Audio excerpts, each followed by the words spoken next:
Ini saya bawa kitab hikam yang diterjemah oleh Mbah Soleh Darat.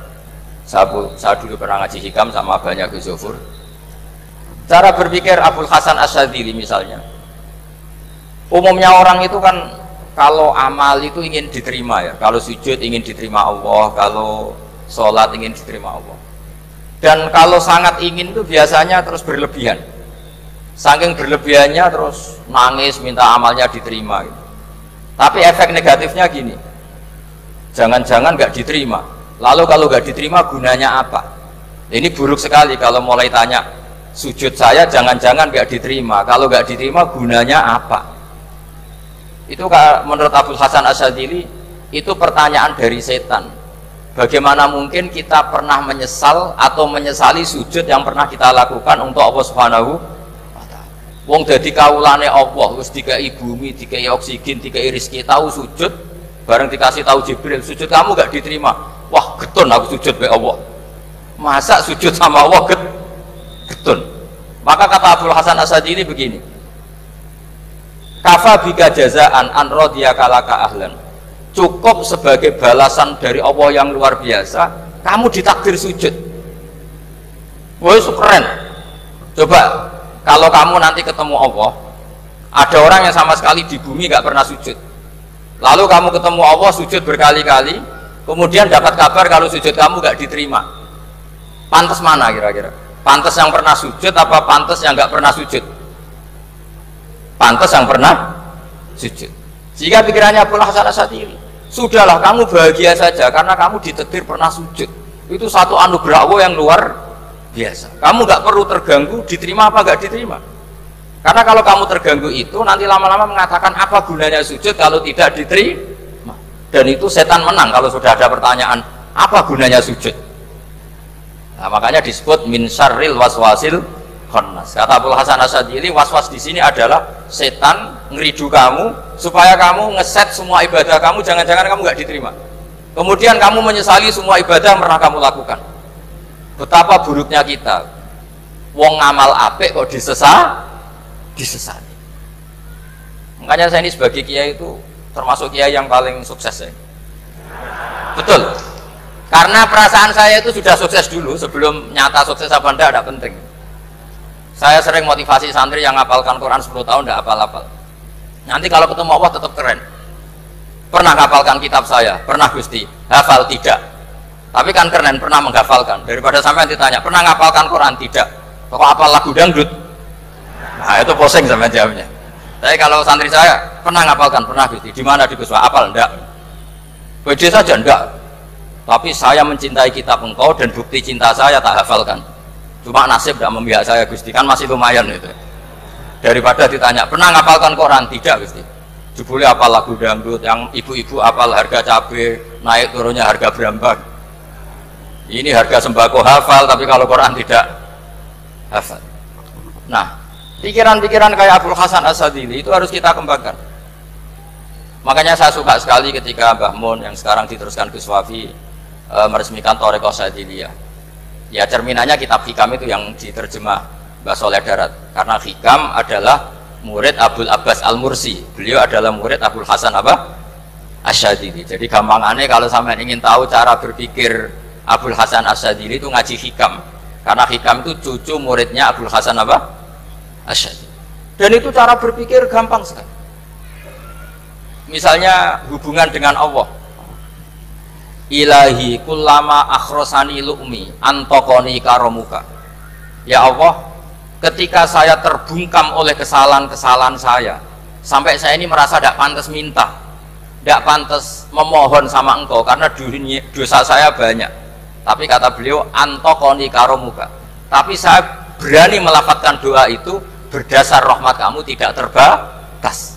Dan itu indah sekali kata-katanya, ilahi kullama akhrosani lu'mi antokoni karomuka. Jadi kulama akhrosa sekirane bungkam disoni sosok ini sifatnya lagi antoko mau dari sosok bungkam ini sosok orang sifat loman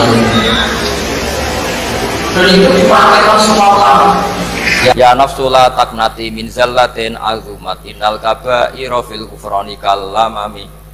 Jadi yang seperti yang dikatakan tadi Gus Ubaidillah tadi, ya sudah, kadang ada baron saya, ada Busiri, ya saya tidak tahu karena bacanya innal kaba'ira fil ghufrani kalamami la'alla rahmata rabbihina yaqsimuha ta'ti ala hasabil isyani fil kisami.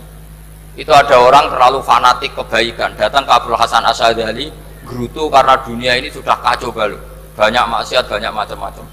Apa jawabnya Abdul Hasan Asy'adzali? Man ahabba alla yusawahu fi ardi faqad ahabba alla tadhara maghfiratuh. Jadi malah dibalik. Kalau kamu ingin dunia ini steril, nggak ada apa-apa, berarti kamu tidak suka akan kelihatan maghfirahnya. Oh. Jadi sanad-sanad seperti ini harus kita jaga.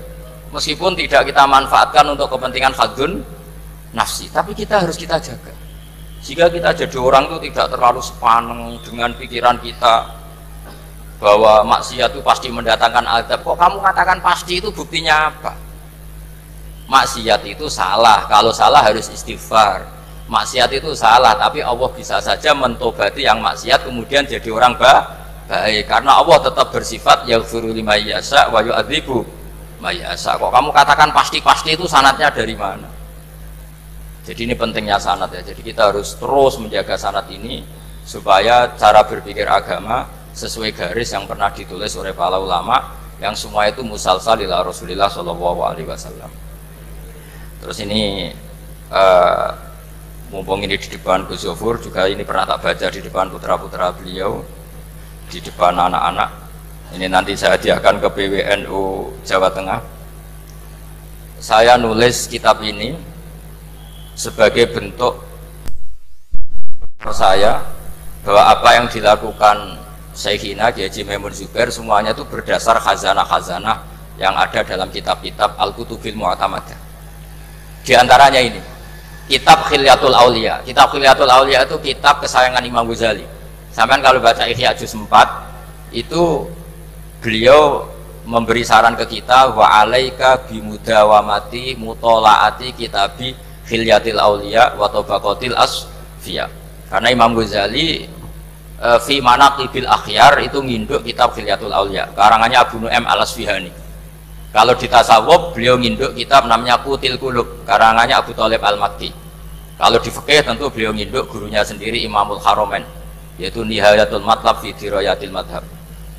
Ini saya beri contoh kenapa Mbah Mun, Kiai Ubaidillah, semua tokoh-tokoh NU cara perilaku itu santai, rileks tapi terarah. Ini saya beri contoh. Ini riwayat dari Sufyan bin Uyainah, termasuk gurunya Imam Syafi'i. Ini halaman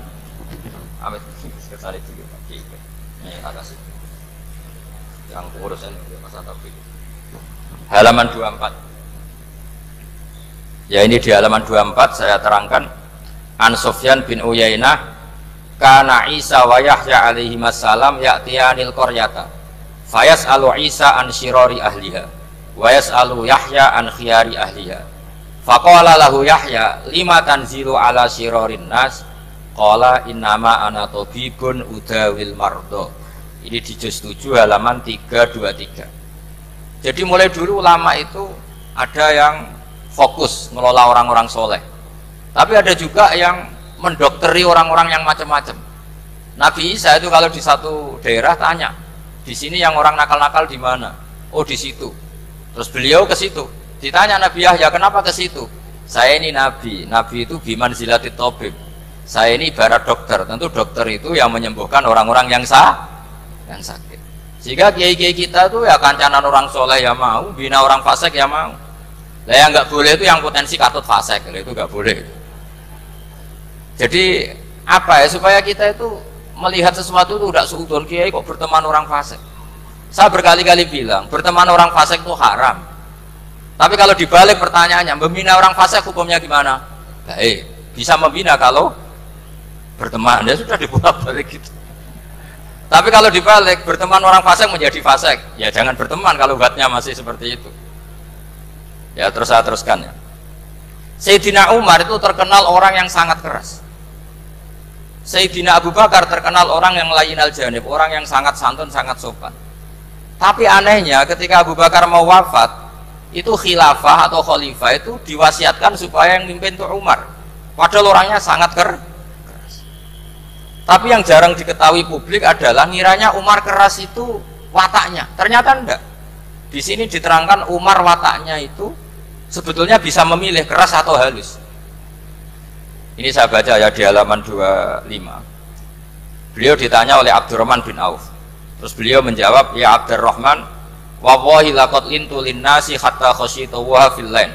Tsumma staddattu alaihim hatta khasyitu wa fi siddah. Fa ainal makhraj. Terus di sini saya terjemah, saya saat lunak juga takut sebab lunak bisa dianggap pembiaran, tapi saya juga takut Allah saat keras sebab keras jangan-jangan termasuk tanfir, orang lari dari kebenaran. Ya misalnya gini, sampean punya anak putri atau punya ponakan pacaran, datang ke kamu sama cowoknya, kalau kamu lunak pasti ponakan kamu ngira wong Pak D gak apa-apa, padahal Pak D saya itu kiai, ternyata saya gak ditegur. Lunak itu punya akibat dianggap pembiaran terhadap maksiat. Ya. Tapi kalau kamu keras, wah nak nenggonku tak wantemi watu, kan nggak pernah ke kamu, bagaimana bina wong sowan saja gak berani. Artinya efeknya sama, terlalu lunak ya punya efek tidak bisa bina, terlalu keras juga punya efek tidak bisa bina. Maka kata Sayyidina Umar, fawallahi laqad lintu linnas hatta khasyitu wa fil lain. Artinya saat bersikap lunak saya takut Allah karena lunak bisa dianggap pembiaran terhadap maksiat. Tsumma staddattu alaihim hatta khasyitu wa fi siddah. Ketika keras saya juga takut, karena kalau terlalu keras bisa tanfir, bisa orang lari dari kiai, dari orang soleh. Makanya dalam guyonan-guyonan ulama itu ada preman jagongan di orang-orang fasik. Ditanya, kenapa kamu jagongan sama orang fasik? Kenapa tidak jagongan sama orang soleh? Habis orang solehnya marah-marah terus, lah ini ramah. Makanya saya milih yang ramah saja. Gitu. Itu meskipun guyonan, tapi pelajaran bagi kita. Karena ya memang Quran seperti itu, walau kunta fadzan ghalidhal qalbi lan faddu min haulik fa bima rahmatin minallahi linta lahum, terusnya itu. Jadi apa ya? Nah ini kalau nggak ada sanad nggak bisa, nggak ada sanad nggak bisa, pasti kita berpikir sesuai keinginan kita. Maka ada ancaman yang keras, man fassaral Qur'ana bi ra'yihi falyatabawwa maq'adahu minan nar. Jadi saya mohon sanad-sanad seperti ini kayak yang dikatakan Umar tadi. Wallahi laqad lintu linnas hatta khasyitu wa fil lain. Tsumma staddattu alaihim hatta khasyitu wa fis siddah. Jadi kita akui bahwa dalam lunak juga ada sekian problem, dalam keras juga ada sekian problem. Terus kita bikin satu metode, satu manhaj yang kira-kira ya sa'iqal lisyaribin, atau yang lebih dikenal dengan Islam wasatiyah. Ada tawazun, ada tasamu, ada macam-macam. Ya, saya kira demikian. Assalamualaikum warahmatullahi wabarakatuh.